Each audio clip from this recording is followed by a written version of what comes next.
Have you ever noticed that the quietest people are often the most powerful ones in the best way possible? While the world chases applause, followers, and validation, there are those who walk alone and somehow become stronger every day. But be careful. Those who have few or no friends might be hiding something that most people don't understand. A free mind, a selective soul, and an inner strength that doesn't depend on anyone. Today you'll discover the 5 traits that define people who live peacefully in their solitude. And by the end, you might realize that being friendless was never a flaw, but a sign of wisdom. We live in an age where people's value seems to be measured in numbers, likes, followers, and views. Society has convinced us that popularity equals success, and that loneliness is something to be avoided at all costs. But the ancient Stoics thought differently. For them, being alone didn't mean being empty. It meant being full of oneself. Marcus Aurelius once wrote, "Withdraw into yourself. The virtuous man finds refuge in his own soul." Seneca reminded us that nothing is freer than the person who is self-sufficient. And Epictetus taught that the only approval that matters is the approval of your own conscience. True strength doesn't come from being admired. It comes from being whole, even when no one is watching. Now let's explore the 5 traits that most people with few or no close friends share, and how these traits reveal a mature, authentic, and resilient mind. Each one of them can be practiced, starting today. Trait 1. Authenticity. In a world where almost everyone wears masks to fit in, people with few friends have chosen a different path, the path of truth. They don't fake their personality to belong, nor bend their opinions to please others. They are authentic, even when it costs them applause. Many mistake solitude for social weakness, but in reality, it's an act of courage. Those who choose authenticity inevitably lose the false and attract the real. Authenticity means having an internal compass that can't be bought by compliments or bent by trends. These people have a sincere relationship with their conscience. If a friendship demands that they betray their values, it's the friendship that must end, not their integrity. It's not arrogance, it's self-respect. It's the courage to say no when everyone else says yes and to stand by your truth even in silence. In everyday life, authenticity shows up in small moments. It's the coworker who refuses gossip, even if it costs popularity. It's the woman who says no to things that don't align with her principles. It's the man who studies on Friday night instead of partying because he knows what he's building. Authenticity doesn't create crowds. It creates alignment between your heart and your actions. Trait 2. Independence. People with few friends often have a deep sense of inner strength that makes them self-reliant. They don't depend on others to feel complete, nor need constant attention to feel seen. They have discovered something rare, the freedom of not needing. While many fear being alone, these people have turned solitude into a space of self-mastery. Seneca said, "He who is content with himself is truly rich." And these people are indeed rich, not in possessions, but in presence. Independence doesn't mean isolation. It means maturity. It's the ability to make decisions without needing approval, to accept mistakes without shifting blame, to organize life without waiting for rescue. In daily life, independence means managing your time, your money, your energy. It means learning skills that free you from dependence. It's choosing to talk to someone out of joy, not out of fear. Those who are independent choose friendship from connection, not from need, and that's why their bonds are pure. Trait 3. Selectivity.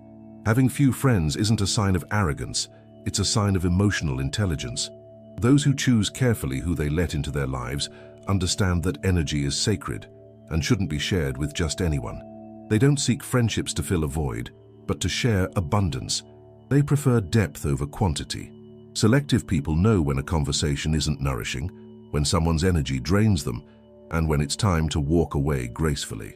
They understand that true connections rest on 3 pillars: admiration, respect, and safety. If one of them breaks, the whole structure collapses. Think of a master chef choosing ingredients. He doesn't fill his basket with whatever's available. He selects only the best for his dish. Selective people act the same way with relationships. Fewer ingredients, higher quality. It's not about building walls, it's about building gates. Those who respect your peace can enter. Those who don't, leave without drama. Trait 4. Introspection. One of the most fascinating qualities of people with few friends is their ability to look within. Instead of seeking answers in the world's noise, they dive into silence. They've learned to listen to their own thoughts, to understand their emotions, and to transform solitude into wisdom. Marcus Aurelius viewed introspection as a sacred daily ritual, to review the day, recognize one's intentions, and make quiet corrections. Introspection isn't escapism, it's investigation. It's asking why until you reach a truth that isn't based on anyone's opinion. It's turning guilt into responsibility, anxiety into preparation, and anger into clarity. Those who cultivate their inner world react less and reflect more. They don't chase every distraction because they've learned to tell the difference between noise and signal. In practice, introspection might mean 10 minutes of silence. No screens, no noise, just writing down what you feel and think. It's walking in nature and observing your breath. It's asking yourself, what's really within my control right now? That simple Stoic question separates what belongs to the world from what belongs to you. What's the world's? Let it go. What's yours? Work on it with care. Trait 5. Growth. Finally, what truly connects all of these people is their commitment to constant growth. Solitude, when understood correctly, becomes a fertile ground for transformation. Seneca said, "Difficulty awakens virtue." And solitude, though challenging, is one of the greatest teachers.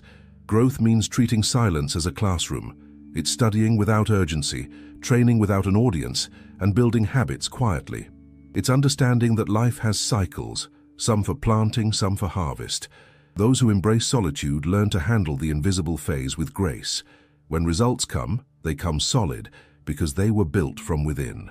And there's one trait that runs through all the others: peace. Those who live comfortably with solitude often carry a serenity that doesn't depend on full schedules or noisy company. Peace is born from alignment between what you value, what you decide, and what you do. When you live according to your principles, the need to prove yourself disappears. Ironically, that's when you become most magnetic, not because you seek attention, but because your calm presence speaks louder than words. If you've made it this far, that already says a lot about you. Maybe you saw yourself in some of these traits, or thought of someone who lives this way. But remember, being alone isn't a punishment. It's an invitation to meet yourself. You belong to a rare group of people who choose depth over distraction, peace over popularity, truth over noise. Share this message with someone who needs it. Sometimes one reflection can be the bridge to someone's awakening. And if this message resonated with you, like the video and subscribe to Stoic Spring. Here we cultivate the habit of caring for your inner peace and growing in emotional maturity, one quiet step at a time. Take a deep breath, look within, and remember, the truest friendship begins with yourself.